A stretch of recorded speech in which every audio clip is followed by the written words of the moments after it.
Hello friends, welcome to मंत्रा। इस tutorial में आप जानेंगे EDS Pro 8 के बारे में। हम यहाँ पर बता रहे हैं कि आप EDS 8 को ओपन करने के लिए डेस्कटॉप पे मौजूद EDS 8 आइकन पे डबल क्लिक करते हैं। डबल क्लिक करने के बाद ओपन होने की प्रोसेस शुरू हो जाती है। यहाँ पर एक डायलॉग बॉक्स आपको दिखाई पड़ता है जिसमें दिया हुआ है you have 28 left on your software. Basically ये एक ट्रायल वर्जन सॉफ्टवेयर है जिसमें ये बता रहा है कि आपके पास 28 डेज बाकी हैं। इसको हम ओके करते हैं और इसकी प्रोसेस शुरू हो जाती है। ये ग्रॉस वैली EDS Pro 8 का नया आइकन है जो कि प्रीवियस आइकन से अलग है। EDS 8 EDS Pro 7 का अपग्रेड वर्जन है जिसको कि हम नए फॉर्मेट्स को ध्यान में रखकर डिज़ाइन किया गया है। और ये पहले इसको हम कैनोपस EDS के नाम से जानते थे, अब ये ग्रॉस वैली EDS के नाम से जाना जाता है। इसका मतलब ये है EDS 6 तक ये कैनोपस था। कैनोपस कंपनी ने EDS को ग्रॉस वैली को सेल कर दिया। अब ग्रॉस वैली को बेल्डन एक कंपनी है जिसने उसको हैंडओवर ले लिया है। इसलिए आप जब यहाँ आइकन देखते हैं यहाँ पर कैनोपस लिखा नहीं दिखाई पड़ता है, यहाँ पर दो नाम दिखाई पड़ते हैं। एक है ग्रॉस वैली और उसके नीचे लिखा है बेल्डन ब्रांड।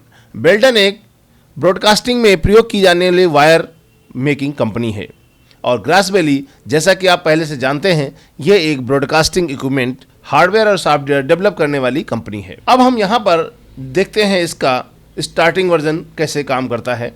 यहाँ पर आपके सामने दो टैब्स दिखाई पड़ते हैं, एक न्यू प्रोजेक्ट और एक ओपन प्रोजेक्ट। न्यू प्रोजेक्ट का प्रयोग उस स्थिति में किया जाता है जब आप कोई नया वर्क या नया काम शुरू कर रहे हों, और ओपन प्रोजेक्ट उस समय प्रयोग किया जाता है जब आप पहले से प्रयोग किए गए प्रोजेक्ट या बनाए गए प्रोजेक्ट को दोबारा ओपन किया जाना हो। हम यहाँ पर फर्स्ट टाइम ओपन कर रहे हैं तो हम यहाँ पर न्यू प्रोजेक्ट पे क्लिक करेंगे। जैसे न्यू प्रोजेक्ट पे क्लिक करते हैं आपके सामने एक नया डायलॉग बॉक्स आता है, क्रिएट प्रोजेक्ट प्रीसेट्स। यहाँ पर बाय डिफ़ॉल्ट में EDS 8 आपको कई सारे टेम्पलेट्स यानी प्रीसेट बना के स्वयं देता है। आप किस किस फॉर्मेट पे काम करना चाहते हैं। अभी हम आपके सामने 3 साइजेस यहाँ पर दिए गए हैं, 4K, HD, SD and DV। India में अभी 2 फॉर्मेट्स पे काम होता है, 4K में काम नहीं होता है, DV में काम नहीं होता है, HD और SD में काम होता है। इसलिए हम इन्हीं दोनों पे क्लिक करेंगे। ज़्यादा ऑप्शन को सेलेक्ट करने से आपके प्रीसेट्स की संख्या काफ़ी बढ़ जाती है जिसमें काफ़ी कन्फ्यूज़न होने की संभावना रहती है। यदि आपको बाद में आवश्यकता पड़े तो बाद में भी इसके प्रीसेट्स को आप मॉडिफाई कर सकते हैं। हम यहाँ पर HD और SD पे क्लिक करते हैं।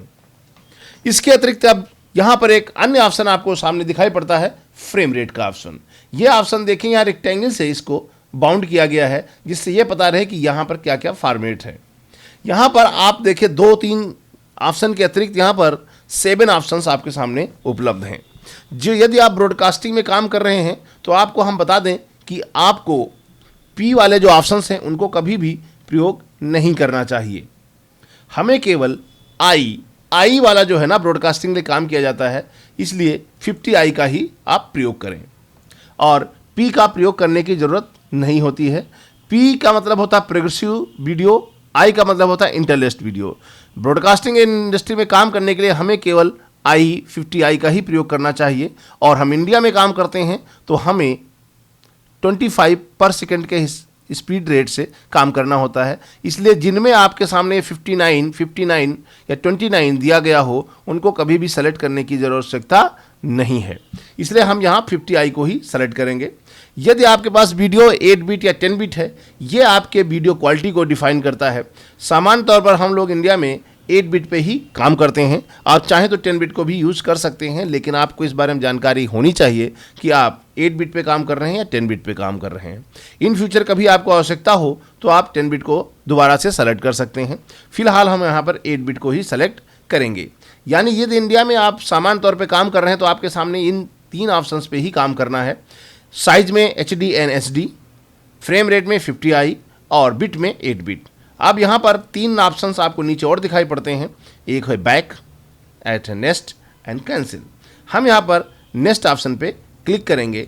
जैसे आप नेक्स्ट ऑप्शन पे क्लिक करेंगे तो यहाँ पर आपके सामने 3 ऑप्शंस आपको दिखाई पड़ते हैं, HD 1920 1080 8 bit, HDI 1440 1080 8 bit and SD 720, 576, 8 bit. हम अब यहाँ पर भी यदि हम आपको बता दें, यहाँ 3 ऑप्शन, ये आपको फुल HD बोलते हैं, ये आपका हाफ HD बोलते हैं यानी HDV, जिसका साइज 1440 एंड 1080 होता है। सामान्य तौर पर जो मिड लेवल वाले वीडियोस हैं वो इसमें बनते हैं, लेकिन जो फुल HD वीडियो बनता है इसमें बनता है, और DV पाल में वीडियो आपको SD में बनता है।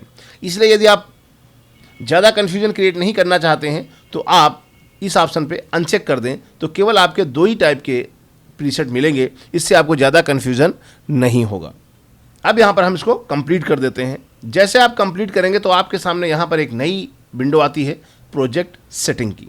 प्रोजेक्ट सेटिंग में आप यहाँ पर देते हैं project name, folder, create folders, and यहाँ पर प्रीसेट आपके सामने, क्योंकि हमने 2 ही प्रीसेट लिए थे तो यहाँ पर 2 ही प्रीसेट आते हैं, ज़्यादा प्रीसेट नहीं आते हैं। हम वहाँ पर अनचेक इसीलिए किए थे कि यहाँ पर ज़्यादा संख्या ना आए। यहाँ पर आपने प्रोजेक्ट का नाम दे सकते हैं, here we can give the name. इसका डिस्प्ले काफ़ी छोटा दिखाई पड़ रहा है, हम इसकी सेटिंग में चेंज करते हैं, पर्सनलाइज डिस्प्ले।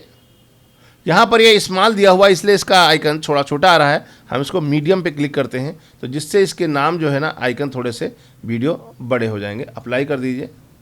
ये बता रहा है कि this change will be take effect next time you log on. Next time system को रिस्टार्ट करेंगे, लॉग ऑन करेंगे, तब इसका इफेक्ट दिखाई पड़ेगा। ओके, यहाँ पर हम आपको बता रहे थे फाइल नेम। आप पहले से आप उस नाम बताइए, नाम को देना होता है जो आप प्रोजेक्ट का नाम देना चाहते हैं। हम यहाँ पर देते हैं मंत्रा ट्रेनिंग, मंत्रा EDS 8। सेकंड ऑप्शन आपको दिखता है फोल्डर। इस ऑप्शन में आपको ये बताना होता है कि जो फोल्डर आप क्रिएट कर रहे हैं या जो प्रोजेक्ट आप क्रिएट कर रहे हैं वो किस लोकेशन पे सेव करेगा, यानी इस प्रोजेक्ट से रिलेटेड जो फाइल ये सॉफ्टवेयर क्रिएट करेगा वो किस लोकेशन पे होनी चाहिए, वो लोकेशन आप यहाँ से दे सकते हैं। यदि आप create folder with project name, आप एक और सुविधा आपके सामने है, एक लोकेशन पे यदि आप ये चाहते हैं कि वहाँ पर प्रोजेक्ट नेम के हिसाब से कोई फोल्डर क्रिएट हो जाए तो यहाँ पर आप ऑप्शन को चेक कर सकते हैं। सामान्य तौर पर हम लोग चेक ही करते हैं, जिससे कि हर प्रोजेक्ट के अलग अलग फोल्डर क्रिएट हो जाते हैं, आपको सर्च करना आसान हो जाता है। प्रीसेट हमारे यहाँ पर 2 ही ऑप्शन है। जब आप इसको सेलेक्ट करते हैं तो यहाँ पर राइट साइड में डिस्क्रिप्शन होता है, यहाँ पर वीडियो से रिलेटेड सारी जानकारी आपको मिल जाती है।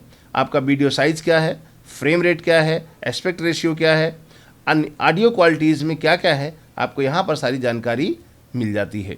यदि आप इसमें कस्टमाइज़ करना चाहते हैं तो कस्टमाइज़ यहाँ पर क्लिक करें, नहीं तो ओके कर दें। यहाँ पर एक और नया ऑप्शन दिखाई पड़ता है, use existing project as template. यदि आप ऐसा कोई प्रोजेक्ट है जिसको आप एज ए टेम्पलेट यूज़ करना चाहते हैं तो आप यहाँ पे इसको प्रयोग कर सकते हैं। इस तरीके से यहाँ से आप लोकेशन को टेम्पलेट यदि आपने सेव कर रखा है तो आपको यहाँ से मिल जाएगा। फिलहाल हम इसको अनचेक कर देते हैं।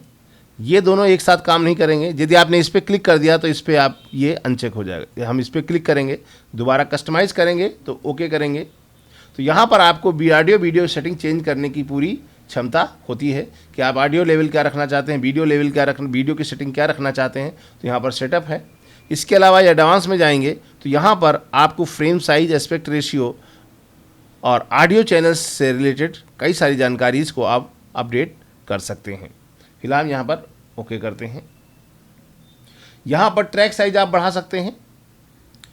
यदि आप वीडियो ट्रैक एक चाहते हैं, ऑडियो वीडियो एक चाहते हैं,